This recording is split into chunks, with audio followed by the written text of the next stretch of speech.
Thomas the tank engine has worked his branch line for many years.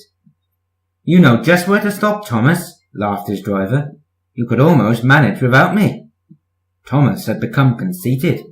He didn't realize his driver was joking. Driver says I don't need him now, he told the others. Don't be so daft, snorted Percy. I'd never go without my driver, said Toby earnestly. I'd be frightened. Pooh, boasted Thomas. I'm not scared. You'd never dare. I would then. You'll see. It was dark next morning when the firelighter came. Thomas drowsed comfortably as the warmth spread through his boiler. He woke again in daylight. Percy and Toby were still asleep. Thomas suddenly remembered. Silly stick in the muds, he chuckled. I'll show them. Driver hasn't come yet, so here goes. He cautiously tried first one piston, then the other.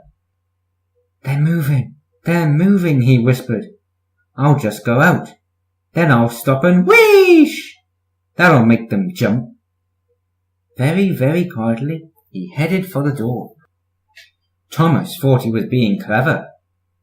But really he was only moving because the careless cleaner had meddled with his controls.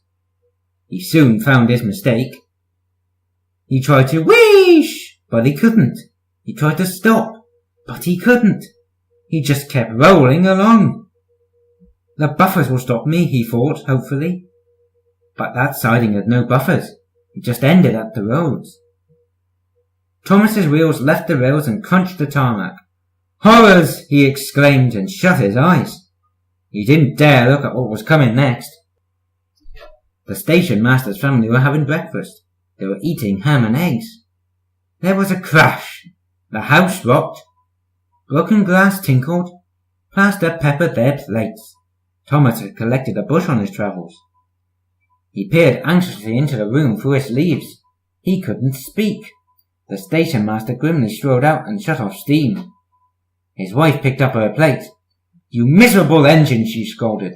Just look what you've done to our breakfast. Now I shall have to cook some more. She banged the door. More plaster fell. This time it fell on Thomas.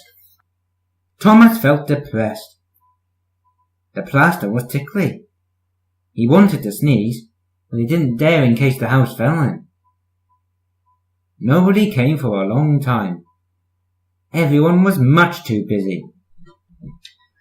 At last workmen propped up the house with strong poles. They laid rails through the garden, and Donald and Douglas, puffing hard, managed to haul Thomas back to the yard.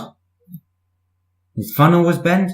Bits of fencing, the bush, and a broken window frame festooned its front, which was badly twisted.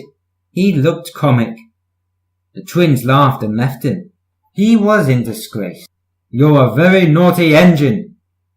I know, sir. I'm sorry, sir. Thomas's voice was muffled behind his bush. You must go to the works and have your front end mended. It'll be a long job.